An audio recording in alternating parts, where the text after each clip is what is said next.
Drivers, start your engines! This is MRN Motorsports Monday, presented by Outback Steakhouse. One full hour of news, interviews, and opinion about the past weekend's racing action. Brought to you by Hercules Tires. Pace car is up. Now, here are your hosts, Woody Kane and Joey Meier. Green flag, green flag.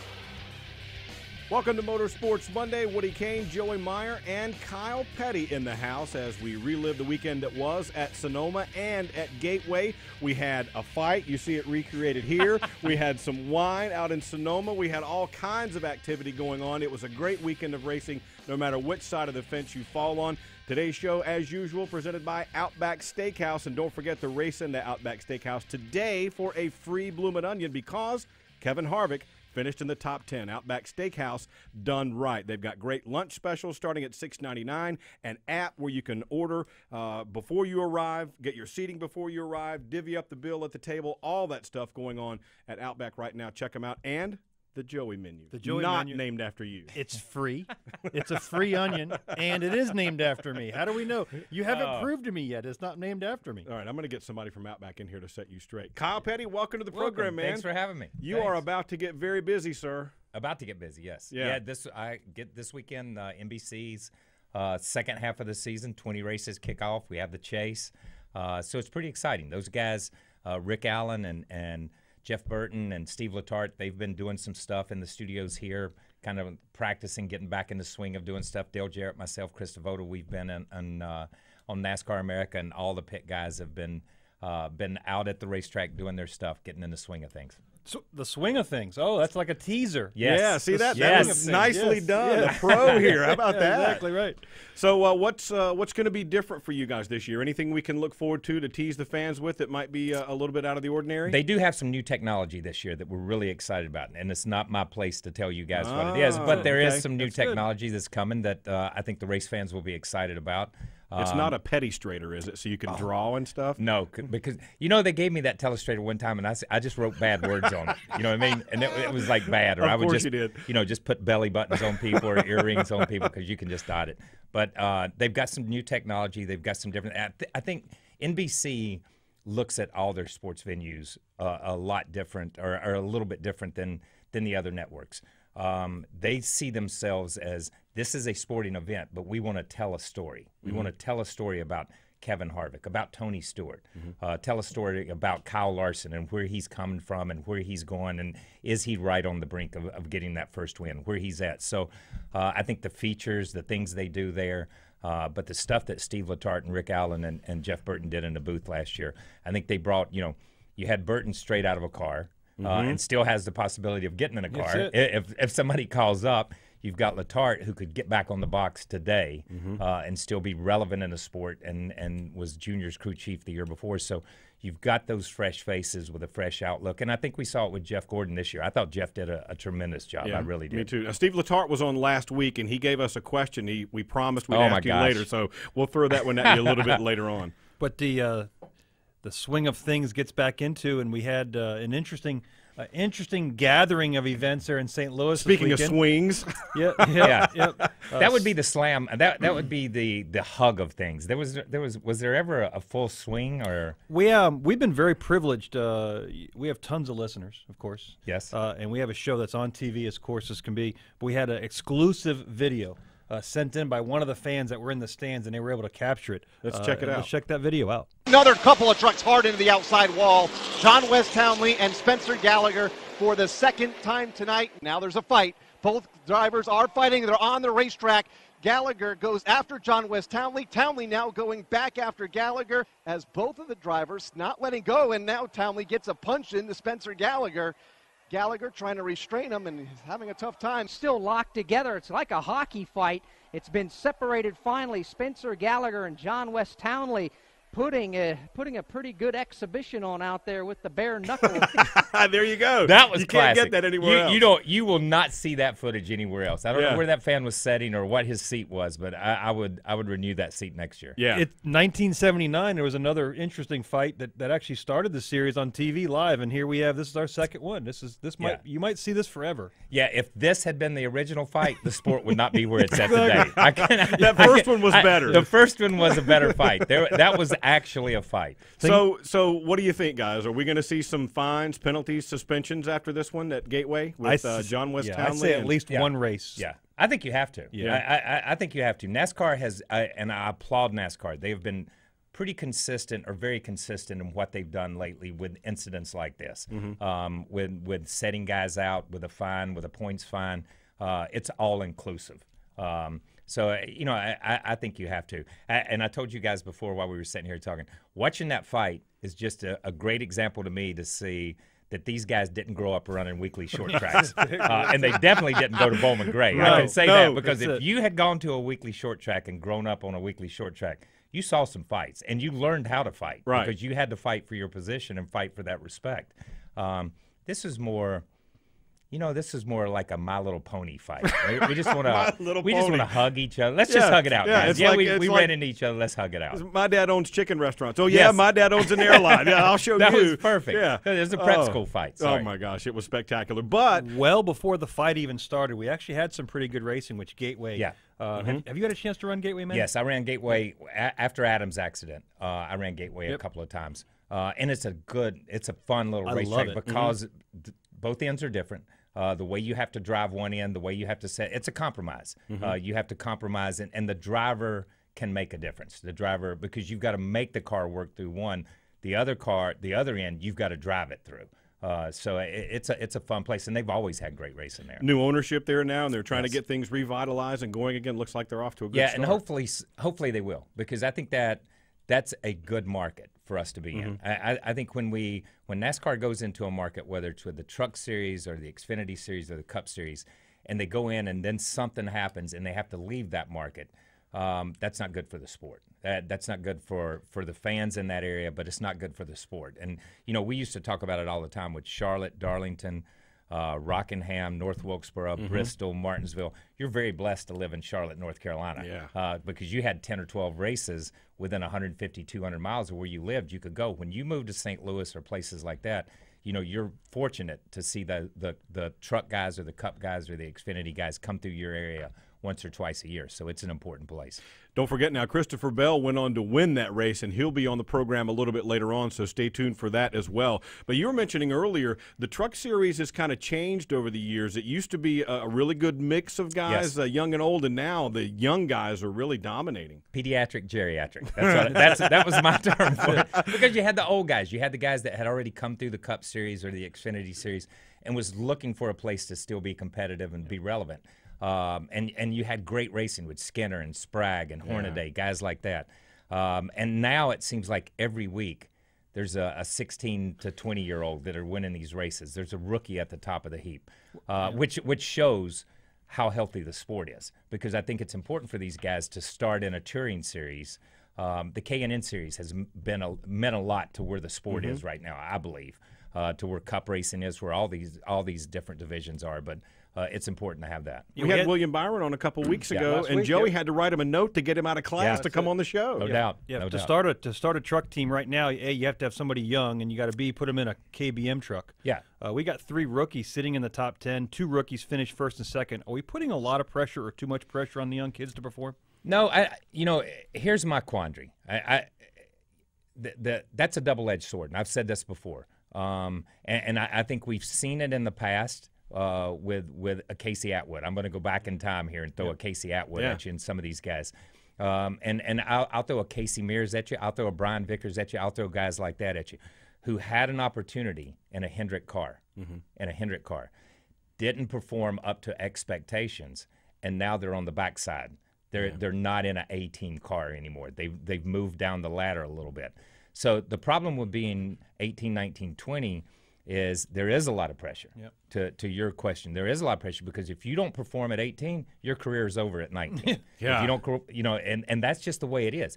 If you go back to when I started, or Dale Earnhardt Sr. or Rusty or Mark Martin, you got in a C-level car and turned laps, and then luckily you moved to a B, and there wasn't but a couple of A-level cars. And remember, at that period of time, they were single-car teams. There was no such thing as as two-car teams. So the seats were limited. What bothers me now with where we are is it's almost like if you're a parent out there listening, okay? If you're a parent and you want your son or daughter to be a race car driver, you need to look at when some race car drivers are going to age out. Have a child during this period of time because it's going to cycle through. It's timing. Because the problem is you look at Gibbs, you look at Penske, you look at Hendrick, you look at these top teams, there's no opening there. Where's these 18 or 19-year-olds going to go? Right. Are we at a time in a sport where, as we look at the NFL and you look at players like Elway, and it was, or like what's his name? Peyton Manning. Who just retired. Will players like that, will drivers like that be forced to retire a few years early, further than what they want to make room for a new guy, because there is no room right now at the top. Yeah, absolutely. All right, we got to take a quick break here on Motorsports Monday. We're going to hear from Tony Stewart when we come back after his dramatic win at Sonoma, and truck winner Christopher Bell will be along a little bit later. Kyle Petty is in the house. Stick around, everybody. This is MRN Motorsports Monday.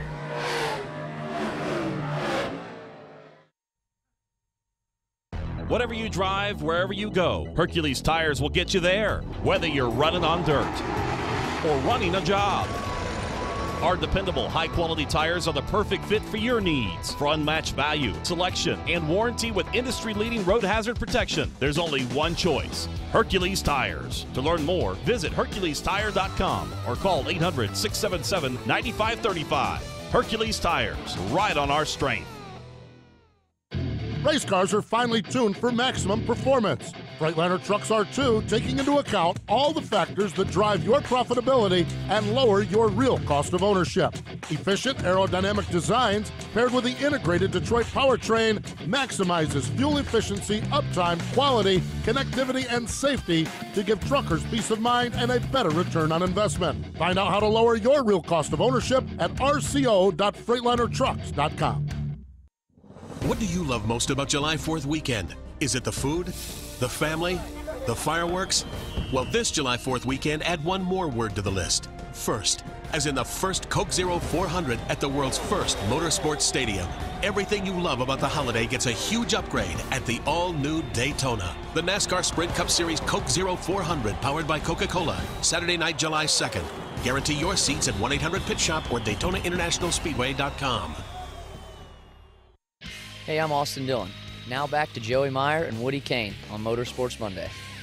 Waltrip passing inside, spot covered. They're alongside of each other. They do not touch this time. Waltrip will win the drag race to turn 3. Earnhardt gets him. Hard into the wall goes Waltrip. Hard goes Earnhardt. Everybody else spins either way. 5-6 cars involved, and now there's caution on the speedway. All 5 of the cars in the lead lap except Kyle Petty are in it. Here comes Kyle Petty. He's the race leader. He will come around and take the caution flag. Kyle Petty has just taken the checkered flag to win the Miller 400 here this afternoon. Oh, my goodness. Look at that picture. My goodness, that guy. Do you even remember that guy? No. No. I have amnesia, right? There's a number of years through there I have amnesia. I don't remember any of that. 1986 Miller 400, your first Cup win. Yeah. And a little parallel kind of to what happened yesterday. Yeah, that was, they obviously they wreck. Darrell and Earnhardt wreck. And then Jeff should have won the race, and Jeff gets in the wreck. And then somehow Ruttman, Joe Ruttman at the time, he gets spun, and I never even saw him at that point in time. And I've told this story before. The problem with winning that race was we would get a pool going before the race started, and you would take a number, you'd pull the number out of the hat, and that day we had the 21 car to finish 5th. We were going to finish 5th. We were going to win the pool. We were already talking about it with 8 laps to go. It was like, do not pass anybody. Do not let anybody pass you. Finish 5th. We win the pool because the pool's all cash. Right. And all of a sudden the wreck happens, and Eddie and those guys, we're all halfway cussing on the radio because we've lost the pool and won the race, and lost the pool. Yeah, but then we realized we won the race, so it was a big day. Wow, Man, that was really cool. It's been a really good pleasure having you join us today. It's just a library of questions, but I want to continue on with we were talking earlier about the rookie drivers coming into the sport. Yeah. 20 years ago, it was unheard of to put an 18-year-old Yes. kid in one of these cars. You had to have the seasoned veteran, the 30-year-old, the Dick Trickles of the world were a great job. When did that switch? What actually happened that we now get rid of the old guys and put the young kids in? Boom, Jeff Gordon. and that's it. Yeah. He totally changed the paradigm of the sport. When we go back and we look at I continue to go back and we were talking earlier about the fight in '79 that put the sport on the map. The rookie class of '79 put the sport on the map, in my opinion. Joe Milliken, Harry Gant, Terry Labonte, and Dale Earnhardt Sr. Yep. Those guys, they come into the sport. They're all in their late 20s. They're not 18. They're all in their late 20s, and they all drove until their early 50s. When you really start looking at it, that's the last class that really did that. If we look at my father and Pearson and Allison and all those guys, yeah, they drove until their 50s, but that's the last class. Jeff came in the early 90s and goes out in his early 40s. And now we're going to see guys that go out in their early 40s. And he changed that paradigm shift from late 20s to early 20s. And by doing that, he changed the retirement age from early 50s to early 40s. So he's changed that. And I think when people saw Jeff and saw what he had done and saw the way that Bickford and they had come about it in karts and stuff, that people started throwing kids in go-karts, throwing kids in other things. And they saw that sprint cars or midgets, that was a way to cup racing. There was a different route there. You didn't have to come out of a stock car. So it opened up our little world to a bigger motorsports world. And in turn, since that time, with Legends cars and Bandoleros, and now with simulation, with iRacing, these kids already know Sonoma, and they've never been there. They already know Indianapolis and have driven thousands of laps at Indianapolis. Right. And the technology has gotten so close that there's a lot of 16, 17, 15-year-olds out there that are where Dale Earnhardt or Terry Labonte, and I use those names from experience-wise, not from talent-wise, where they were in their late 20s. Because Terry Labonte grew up running a single racetrack, or at best 5 or 6 racetracks. Earnhardt grew up running in North Carolina, South Carolina, Virginia, small racetracks and then expanded, at best, and expanded from there. So it took time. So it's just different. Yeah, absolutely it is. Let's shift gears a little bit now and talk about what we saw at Sonoma yesterday, because a lot of folks were thinking, oh, well, what about Tony Stewart? Is this last year going to be kind of a dud? And then he jumps up and wins that race. My goodness, the drama that everybody saw with 2 passes on the last lap for the victory. What'd you think of that? You know what? I have to admit, and most of this week I'll be living off crow. I will say that, because I'm eating a lot of crow this week, because I said on Thursday that he wouldn't win a race, that he didn't have a shot at winning a race, and that, someplace below us would have to freeze over, and I guess the temperature dropped there on Sunday. I will say that, because they've just not shown that they were capable of winning races. That team has not shown that it can run up front. That Tony Stewart has not shown. I think what we saw yesterday is a tribute to Tony Stewart, the man, the driver, the person, that he could reach down a little bit deeper and go back to 26-year-old Tony Stewart and what it was like to drive. He didn't make any mistakes those last few laps. Once he got in that position, he didn't make any mistakes, and he won that race with not the best race car. I don't think he was. I don't think he was the fastest race car. I don't think he freely admitted they ended up in the right place. And what went on in turn 7 with Denny, and then I don't know if Denny was mirror driving getting into turn 11, because he just totally missed the corner. And if let's go back to the Xfinity race last year with Regan Smith and the IndyCar driver that was driving for Penske at the road course. Was it Penske? He was driving. Hornish? No, not Hornish. No, it was Tagliani. Tagliani. Oh, yeah. And Tagliani missed the last corner. Yeah. And he gets a nose inside of him, and Regan Smith wins the race. Same thing here. You know what I mean? And Tony did exactly right. Tony did not put Denny Hamlin in the wall. Tony cleared him and just went for the block and made that happen. So that was a clean pass. Tony was past him at that point in time. But that was an exciting way to win that race. Let's hear what Tony Stewart had to say after the race. Well, the second to last lap when I went into 7, I wheel hopped and gave him the opportunity to get close. And if I could have made it through that lap, I don't know that I'd have had a problem on the last lap. But he was real close going into 7, and I knew I couldn't give anything up. And I got down there and started wheel hopping, and then I felt him hit me, and and he did it gentlemanlike. I mean, he didn't do it rough at all. And mine, on the other hand, was quite a bit rough when I got to him. But he's a class act. I mean, I don't like racing like that, but man, this could be what makes or breaks us getting in the chase. So you've seen the last 2 years what kind of drama is in the chase, so you can imagine what a guy like me that it's his last chance to make it, what kind of chances I'd take to do it. So Tony, what's the feeling like after everything that's gone on the past few years? Relief, vindication, joy, all the above, or what? It's never vindication, but it's just joy. I mean, there's been so many people that wrote us off and said that I wasn't competitive anymore, and if you can sit here in 95 or so degree heat and have Denny Hamlin breathing down your neck and Martin Truex for 14 laps, I feel like I'm as tough as I've ever been. There you go. Tough He's as as he's good ever as been. He's not as good as he once was. He's good as he once as he ever was, right? For 14 laps, he was good. He was good. That's for sure. Yeah. So one of the things now, he has the win, but he still has to get into 30th. He's only 9 points out. That seems like a relative ease. But the one obstacle we haven't really discussed: we are 10 races into the season. We have 11 winners. Yeah. Yeah, and 10 more to go. Yeah, 10 more to go. Yeah. Yeah, and you have 11 different winners, and that could become an issue because we've got guys like Earnhardt Jr., guys like that we know or we feel are going to put a W in the column at some point in time. So are we going to have 12, 15, 16 different winners this year? And is Tony going to be the 17th winner, the odd man out, no matter where he's at in points? I almost don't see that happening. But the way Chase Elliott's run, the way Kyle Larson has run lately, I mean, you got to put those guys in the mix. Get one. So there's 3 or 4 guys which take you to 14 or 15 wins right there. Tony's best hope is, or Tony's hope is that Kyle Busch and Joey Logano and Brad and those guys keep winning races and taking them off the table for people. You know what I mean? But at the same time, I think Tony's in a really good place points-wise. Now, what does concern me a little bit about this team is that until Michigan, where has Tony Stewart been? We saw him qualify well at Pocono, not run as well as he wanted to, have a good Michigan race, good top 10. He said there it was as good as a win. My team did everything they needed to do. We saw the way he drove at Sonoma, so he's put themselves in position. But they're still going to have to knock off good top 10 and top 15 finishes to make the chase. Once again, and I say this every year and people get mad at me, making the chase and winning the chase are two entirely different things. Two entirely different things.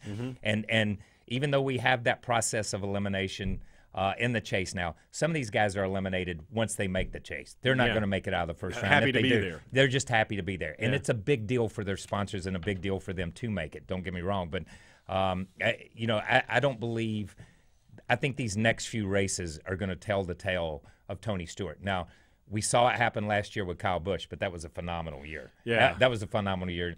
And Tony, is doing it really. He set out 8, Kyle set out 11. So there's a little bit of a variance there. But I think they can make the points. I don't think the points are going to be an issue. Yeah.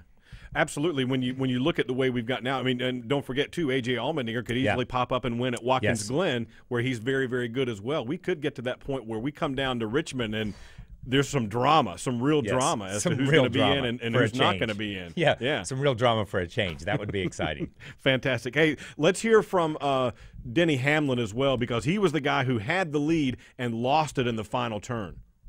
Tony was doing a good job, maintaining his tires, doing a good job of running the consistent laps there. He gave me an opportunity to get close.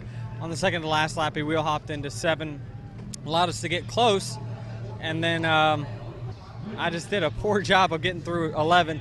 I was expecting him to really drive in deep. I really thought that was going to happen, and he did, but I also left the bottom open, which was a bad mistake on my part, but still a great race. I was proud of the FedEx Cares team giving me a car that could win, and we'll take this and build on it. One of the things we always hear after a road course is we got to have one of these in the chase. Well, you're a big road course racer.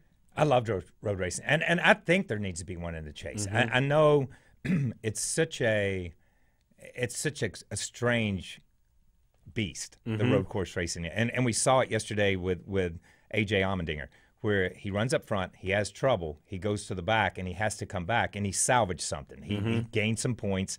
But, you know, in the last 4 or 5 laps, you can lose 20 points in that race. Yeah. You know what I mean? And there's not of your own making. I mean, on the look last look lap. at Junior, for example. You can lose a ton. So when you look at that may be the reason they keep it out of the chase. I would like to see in the chase, and I've been a proponent of this from the very beginning, is that the chase is a mini schedule.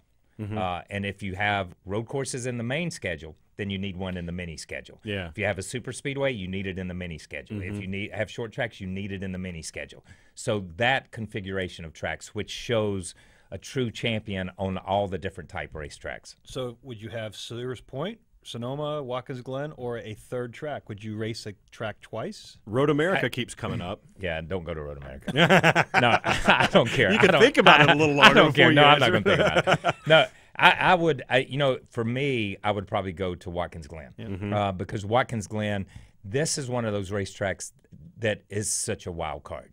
I don't believe Watkins Glen is as much a wild card. So I think you temper that a little bit. So I would probably put Watkins Glen in before I put Sonoma in. You hear a lot of the drivers describe Sonoma as the short course, the short track of road courses, and Watkins Glen as the intermediate track of road courses. Here's the funny part. I go way back. So I grew up racing at Riverside. And we thought Riverside was a road course until we went to Watkins Glen. And then we thought Watkins Glen was a road course until we went to Sonoma. Yeah. And they've changed Sonoma a lot. You know, we used to run the carousel and all that part. But that's a true road course. Watkins Glen is a special place, too, just from the history and stuff. But and it was more of a road course for the Cup cars than what Riverside was. But this is a tough place. Yeah, we go to Sonoma, we forget how to count. Forget how to count. Yeah, because it's 1, 2, 3, 3A, Yeah. 4, B, 7, X, 8. D. It's like we just forget how to count when we go there. Yeah, I never knew where I was at. That's it. I saw one from your teammate, Tab Boyd, the spotter, that said one of the hardest things we have to do at Sonoma is during qualifying trying to find a place for our car to have a clean lap. 100%. I mean, the lap itself is a minute 15 to a minute 20 in that range. But you have to leave pit road, and you don't want to use your tires because there is some speed in some very fresh tires. So you're trying to get your driver all the way to the top of the hill up in 7 to get him a good run down the S's, get some heat in the brakes, get a little bit of heat in the tires so he can make a good run. Well, that's what everybody else is doing. Yeah. So now he's trying to get down the hill and get heat in his tires and brakes. Well, then when you're done, you have guys behind you that are trying to get to the top of the hill while you're getting in the way, or they're even on their speed lap. So it is a different animal there in Sonoma, trying to get your car out on the track, not in the way, get a good clean lap down the S's, get heat in the brake, make your lap with nobody running, and then finish your lap without anybody getting in your way. And as a driver, when it doesn't work your way, it's always the spotter's fault. Yeah, there he is. Okay, right there. Just want to go ahead and throw that out. I love to blame Joe. You're fitting right in here. That's fantastic. This is perfect. Kyle, how come you think we've seen the road course ringers go away? Okay, this is pride and NASCAR pride talking. I don't think there ever were any road course ringers. Show me where a road course ringer won a Cup race. But remember when they were all Show the me rage. when a road course ringer won a Cup race. I don't care if they were the rage. Yeah. Show me when a road course ringer won a Cup race. They didn't win Cup races. Even when we brought in the best of the best, they didn't win Cup races. Ambrose came in, and he became a Cup driver, and he won. You know, Montoya came in, and he was a Cup driver, and he wins. And AJ, same thing. That's what they grew up on. But I think – But those guys were running full seasons. A Cup car is such a different animal than what a road race car is or what an open-wheel car is. And I think these teams have gotten incredible at building road course cars and understanding road course racing. To only do it twice a year, I would put any of these teams up against any other road race series and road race teams, not only drivers, I'm talking teams now, against any of them with understanding what road racing is and how to make it work. So, you know, you're not going to be a road race ringer and come in and beat Tony Stewart or Jimmy Johnson or those guys. You're just not going to do it anymore. We've got Chris Bell coming up later on. We're going to keep Kyle Petty in studio. The quick answer is this is fun. Yeah, it is. It's supposed to be fun. That's what Tony Stewart, that was word of the day yesterday, This is right? fun. We're having fun here. That's our goal of the day. Absolutely. We'll do on track, off track right after this. This is MRN Motorsports Monday. In the Outback, we think the best part about racing is the noise, the engine, the pits, and a Kevin Harvick top 10 finish. Especially a Kevin Harvick top 10 finish. That's because if Kevin Happy Harvick, driver of the number 4 Chevrolet, places in the top 10 in today's race, there's free bloomin' onions this Monday. So you'll have a happy bloomin' Monday. Only at Outback Steakhouse. Valid with any purchase. One per table. Participation may vary. Registered trademarks used with permission. Live sports are the one true reality entertainment, where a single dramatic moment can become timeless. In NASCAR, Motor Racing Network's live broadcast elevates your senses to the sights, sounds, and struggles taking place on the racetrack. Keselowski to the bottom of the racetrack. He tries to slide up. Newman is there. Sideways is Keselowski. The power of radio to the imagination of the listener. Tune in to the Motor Racing Network.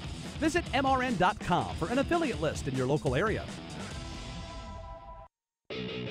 Hi, I'm Marty Huff. Join me and 10-time NHRA national event winner Doug Herbert for 1 hour of horsepower Thursdays at noon on the Straight Line. We'll talk to the biggest names in NHRA drag racing and keep you up to date with news from the pits, tracks, and shops across the country. Join us Thursdays at noon for the Straight Line, streaming live on the MRN app, the Motor Racing Network's YouTube channel, and on MRN.com. Hey, I'm Jeff Gordon. Now back to Joey Meier and Woody Kane on Motorsports Monday. There you go. The guy Kyle Petty says is responsible for having all the young drivers today. It's all his fault. All his fault. All right, let's play a little on-track, off-track right now. For fans new to the program, this is where we talk about some things that are going well in the sport and some things that maybe aren't going quite so well. Joey, what do you got for on-track? You know, when it comes time to celebrate a race win, victory is always great. We have the thrill of victory. This weekend with Tony Stewart, a 3-time champion, breaks his 86-race drought. It's not only good for the driver because he celebrated and we all saw the happiness on his face. It's good for his sponsors. He's a team owner. It's good for all the guys that have endured what Tony's been through the last 3 or 4 years. It's just one of those wrap your arm around, feel-good stories. Not just for the crew chief who got his first win from coming over from another team as an engineer. Now he's a crew chief. It's not just good for Tony Stewart. There's no way that you can take this story and find one speck of bad about it, and that just becomes a good story leaving Sonoma. Kyle, we laughed, we cried. It was the movie of the year. Yeah, it was. It really was. And you know, I think we all got emotional and excited when Truex won for different reasons. But I think Tony, and I think from what Tony has meant to the sport, what he has done for the sport, and what he's done off the racetrack for the sport. So many fans, so many people. But for that team, and we saw it last year with Jeff Gordon at Martinsville and how everybody embraced that. That was big, but I think this was probably a little bigger than that. I was in the media center while this was going on, and normally you don't hear a lot of sounds in there. I mean, click, clack, and all that. When Denny got by Tony on the last lap, I swear everybody went, oh, it was just a big deflation. And then when he got back by, people were like, I can't believe I'm watching this. It was amazing to see. All right, for me, on track is going to be the passion. We saw it over the weekend. We talked about the fight. These guys were getting after it. You can argue one way or another about the fight and how it went and that type of stuff, but the point is they were into it. They were excited. They wanted to get after it, and they showed it even outside the vehicles, and you can argue that that's good or bad. And then you go to Sonoma, and you see Tony Stewart's just pure joy when he climbs out of the car. All the people coming through giving him congratulations, and he's fist pumping getting out of the car. And I've never seen this before, but in Victory Lane, you know, at Sonoma, the stands are right beside it, and people can look over and down into Victory Lane. Fans were actually chanting his name repeatedly as he got out of the car. I've never experienced that before. It was fantastic. Just the passion. Yeah, and that's great for the sport, and I do believe that what is good for the sport is we see a Tony Stewart, we see a John West Townley, you see the multiple layers of the sport, but it doesn't make any difference what they're getting paid or what they're all racing for a trophy. It's about that trophy. It's not about that cash. It's about that trophy and being the best on that day. And no matter what level they race at, you can go to a local go-kart track and you're going to see that same passion because those kids love the sport from an early age, and it's good to see that these guys haven't lost that love of the sport. You know, Joey has said this before, but one of the things we don't hear very much anymore, well, we had a good points day. Yeah. You don't hear that. Thank goodness. The chase in all 3 series now has created, especially I believe, more so for the Xfinity and the Truck Series because there's only 8 drivers with wins. I mean, every single point, every time, all the wins really, really matter even more. Yeah, the Truck Series is the one that I think is the most intense because you can have 10 or 12 winners in that series. Yeah. And that's going to be that is going to be critical in the Truck Series. That's a big deal. Fantastic. Okay, what's not going quite so well? Off track for Joey. As much as I'd like to agree with you on your passion, I love to have passion in the sport. We go back to the St. Louis event, which seemed like it lasted about 3 days, first of all. With the weather and the red flags, and we couldn't get to the end of the race, and then we had the fight. Yeah. There was nothing good about the fight. Wait, what? From the time the guys got out of the car and expressed their displeasure with each other. Is that what you call it? From that moment on, the fight was bad. I was very disappointed in the fact that we didn't have officials getting to them a little sooner. Yeah, there was a little delay. And there was, we talked earlier, it was like a hockey fight with 2 goalies. It was like 2 marshmallow guys trying to fight. We saw the exclusive. In those big sumo suits. Exactly. We saw the exclusive video brought in by our fans earlier on how the fight. There was really nothing good about it. Now, do I want to see John West absolutely pummel poor Spencer Gallagher? Not really. I enjoy the passion. I enjoy the fact that those guys have had a history which dates back to another series several years ago that they had a problem. I don't like the fact that there weren't any officials there to help those guys, but I think it caught them off guard as well. We were all sitting watching on TV, and fortunately, nobody got hurt. Yeah. It was extremely interesting to watch. But don't act like you walked away and said, "I'm not going to watch this." It was a train wreck, but we don't. You know, we don't watch train wrecks to see the passengers get injured. Right. We watch to see. We don't. You watch, just can't believe it. It's like watching a Talladega race. We're not watching to see the drivers get injured. You're waiting for that wreck to happen. Yeah. Right. And that's the way this fight was. We were watching it. Fortunately, he was a terrible fighter, and nobody got hurt. True. So that's where we're at. Yeah. True. Yeah, you know, I still and listen, I still think a driver should be able to get out of the car and run his mouth as much as he wants to and not get fined. I think you ought to be able to get out of the car and walk over to the other driver and have a conversation. I don't like to see the confrontation. I will say that. Yeah. I do like the passion that they show when you have that, but I don't like to see the fight. But you know, I think I'm with Joey on this. Where were the officials? Yeah. Where was somebody? Yeah. Where was somebody? To be fair, there? they were down in a turn. The wreck and the fight was down in a turn. But I get what you're saying. You know what? Yeah. Get a rifle with a taser. Okay, don't tase me, bro. Oh my don't gosh. tase Yeah. me. Yeah, let's just tase him when. I don't care.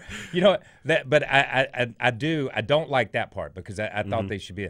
But I don't like the fact sometimes that NASCAR has stepped in and a driver can't even mouth at another driver or say something.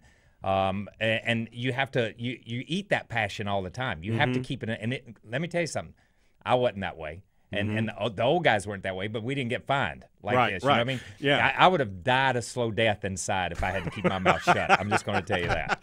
The one that always stuck in my craw was, I don't remember what race it was, but several years ago, Dale Jr. cursed in Victory Lane and got popped for points. To me, that's like going in a locker room after a football game. Somebody says something and you take points off the scoreboard. Yeah, and I've said this before. We have possibly the only sport, and I don't think I've ever run across another sport where you and let's say we're at the Masters, and and Bubba Watson misses a 6-foot putt on the last hole.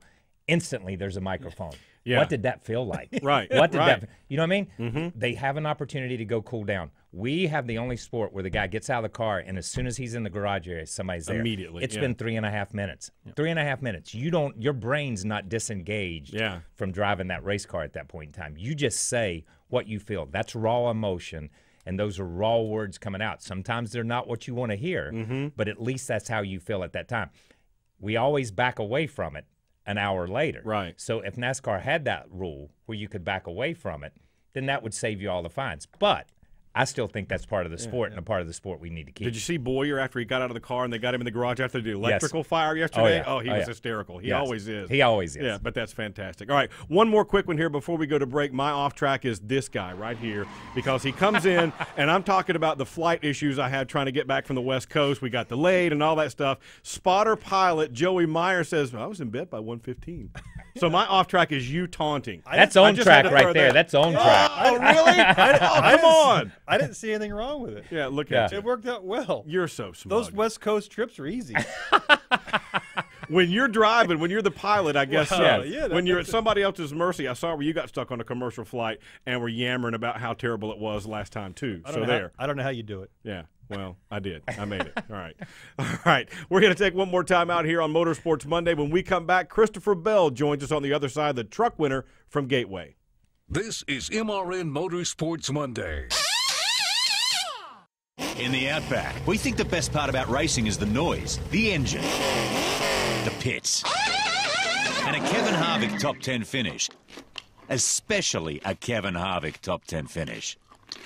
That's because if Kevin Happy Harvick, driver of the number 4 Chevrolet, places in the top 10 in today's race, there's free bloomin' onions this Monday. So you'll have a happy bloomin' Monday. Only at Outback Steakhouse.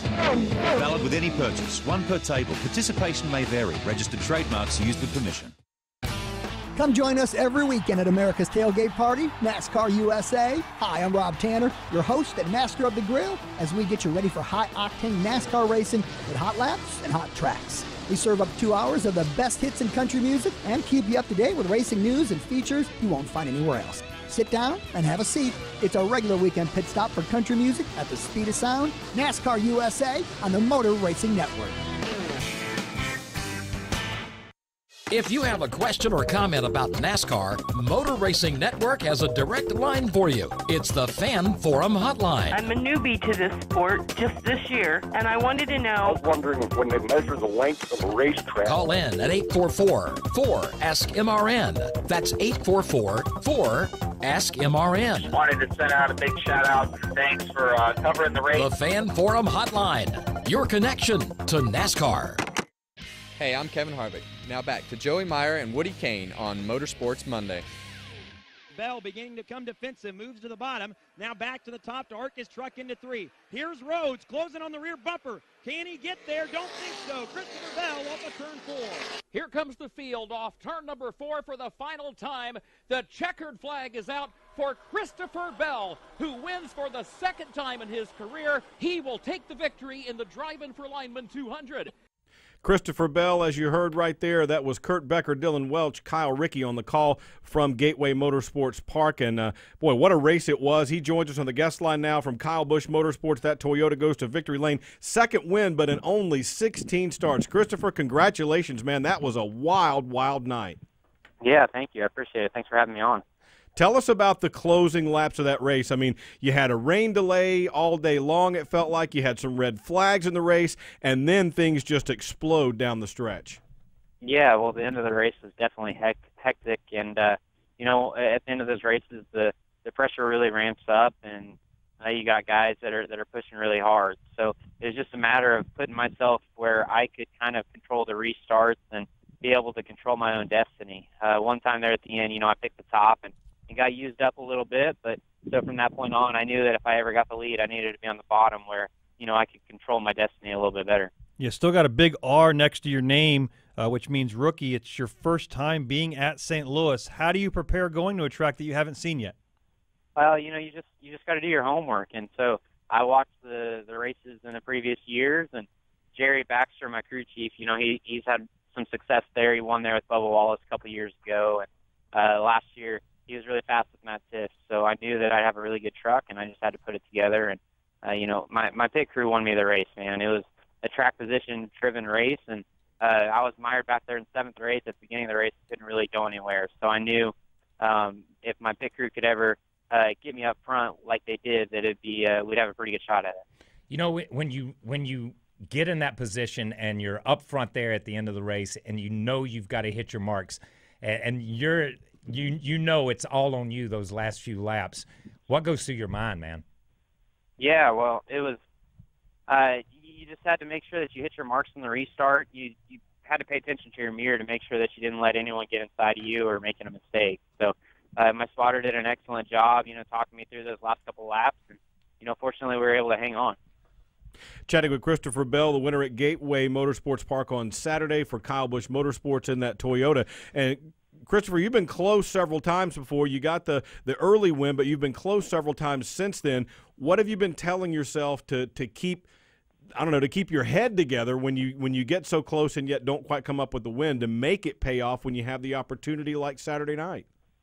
Yeah, well, Kyle Busch gave me some great advice there last week after Iowa, and he said, you know, you can't force it. And whenever it's meant to be, it's meant to be. So I just kind of just was along for the ride, and whatever happened, happened. And I tried to do my best and make sure that I ran every corner as flawless as I could. And if it was going to work out, it worked out. So just really thankful to be here with Kyle Busch Motorsports and these guys do an awesome job building fast race trucks. And just really thankful to be in the position I am with JBL supporting me and the guys at Toyota, TRD, and it's an honor to be in the Toyota family. Chris, one of the things you had to deal with at St. Louis, it's one of the unique shaped tracks that we go to in the Truck Series. 1 and 2 is completely different than 3 and 4. Did you have to struggle at either end or compensate one end, or what end of the corner was better for you? Honestly, I think 1 and 2 was probably a little bit better for us, but our car was really good in both ends. So, my guys did an awesome job, and they gave me a fast truck, and, luckily I was able to hang on and win for them. Those guys deserve that. Hey, I want to ask you about the chase itself when we get to the chase.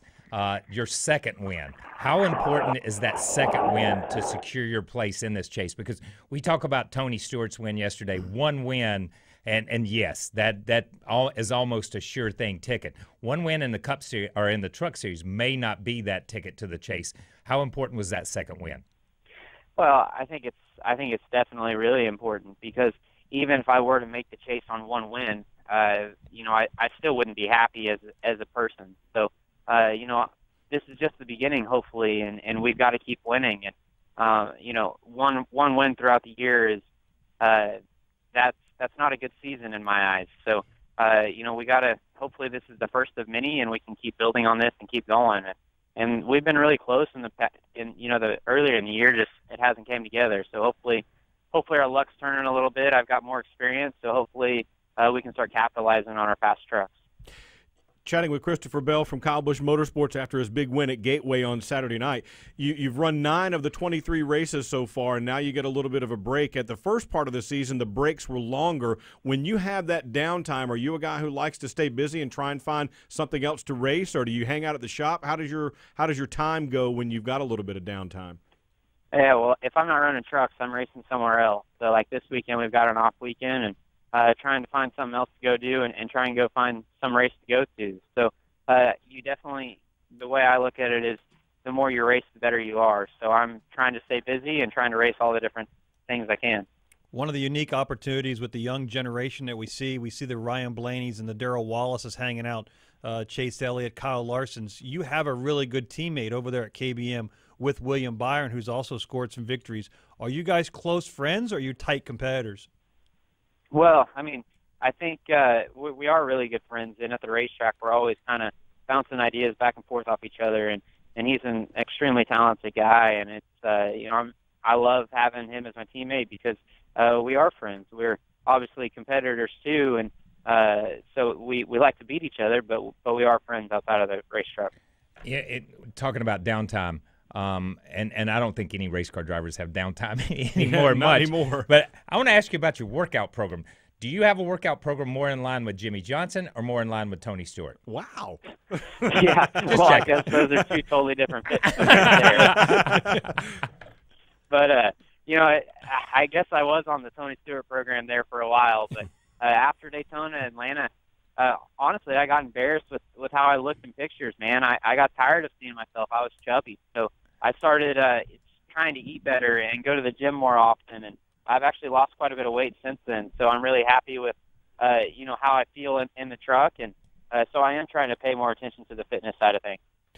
Christopher, next you go to Kentucky after you mentioned the week off, and that's a completely new track. You're a young driver anyway, but with a completely new track, you guys are going to get a little extra time. Have you talked to some of the guys who got the test there? What are you expecting out of Kentucky?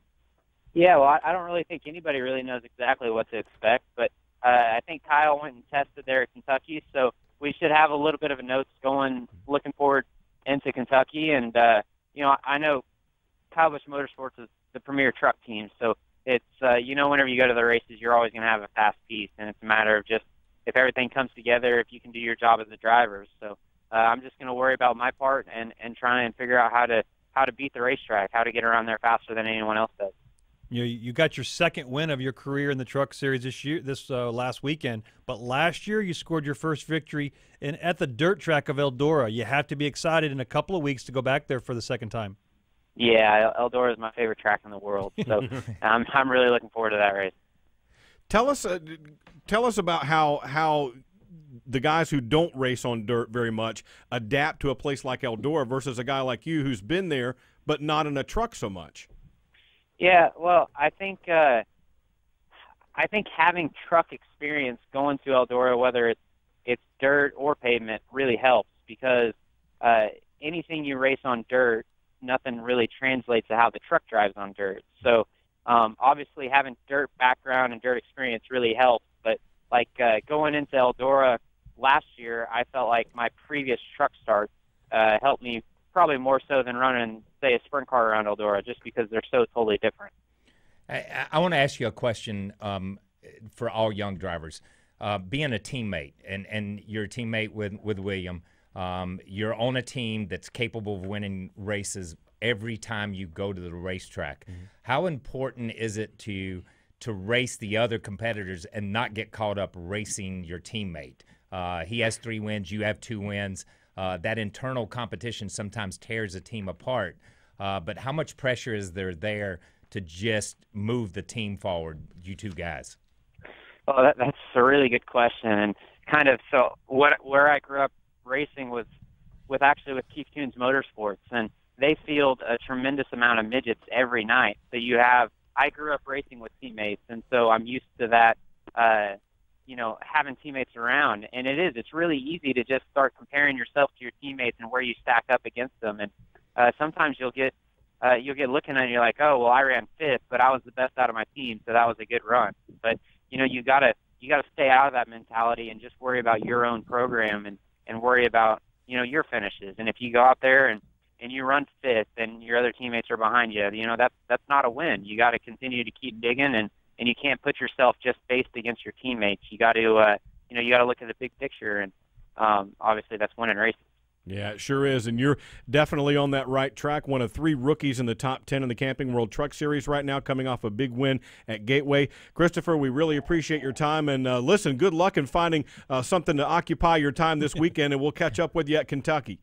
All righty, thank you guys so much. There you go, Christopher Bell from Kyle Busch Motorsports. Boy, he's got a bright future, yes, he I does. think. Yes, he does. 50 wins over there at KBM. That's an amazing feat. 50 wins for Kyle Busch Motorsports. Yeah, but all you got to do is put Kyle Busch on it, and it means multiple wins. That's the way it works. Sorry. That is amazing, though. That is truly amazing for that team. It absolutely is. All right, we're going to take another break here on Motorsports Monday, but as we go out, the guy who finished second, another rookie in the Camping World Truck Series, here's what Ben Rhodes had to say after the race at Gateway.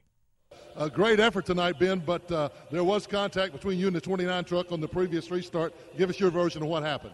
Yeah, so I know we had a really good race here. Our guys have done an awesome job supporting me all night long, but that was unfortunate. I had such a good run coming down from 1 and 2. I saw the 9 get loose underneath me. I gave him a bunch of room. We had an awesome run coming down the back stretch, and he started blocking it, trying to save his spot. He didn't want me to take him 3 or 4 wide at that time. So I slowed down and I squared up on his bumper and pushed him, and I guess it gave it too much momentum going into the corner. I don't know. I was off of him going into the corner, though, so I just know everybody on this Alpha Energy Solutions Toyota Tundra's worked their butts off, and I can't thank them enough for everything they've done for me. This is MRN Motorsports Monday. In the Outback, we think the best part about racing is the noise, the engine, the pits, and a Kevin Harvick top 10 finish. Especially a Kevin Harvick top 10 finish. That's because if Kevin Happy Harvick, driver of the number 4 Chevrolet, places in the top 10 in today's race, there's free bloomin' onions this Monday. So you'll have a happy bloomin' Monday. Only at Outback Steakhouse.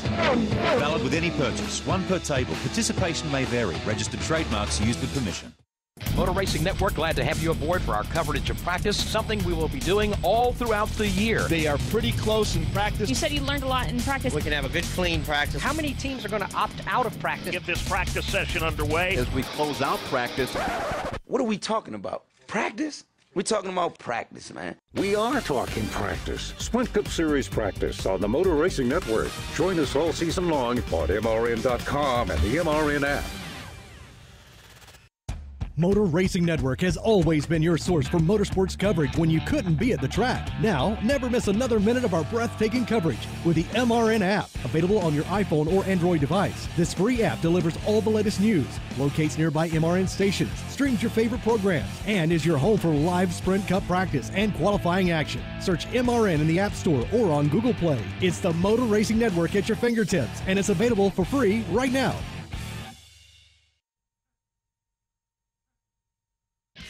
Hey, I'm Jimmy Johnson.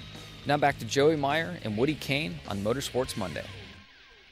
Christopher Bell, what workout program are you on? Jimmy Sorry. Johnson or Tony Everybody's Stewart? got a workout program. I was on the Tony Stewart program. Well, hey, straight up, dude. a I lot was of on, us were, the yeah. Tony Stewart. But I think 90% of the drivers were. Yeah. Yeah, at that was time. Exactly At that right. time. That was it. It wasn't a fitness. Even though they were athletically driven, Yeah. it wasn't a fitness program that drove you. No. And I say this.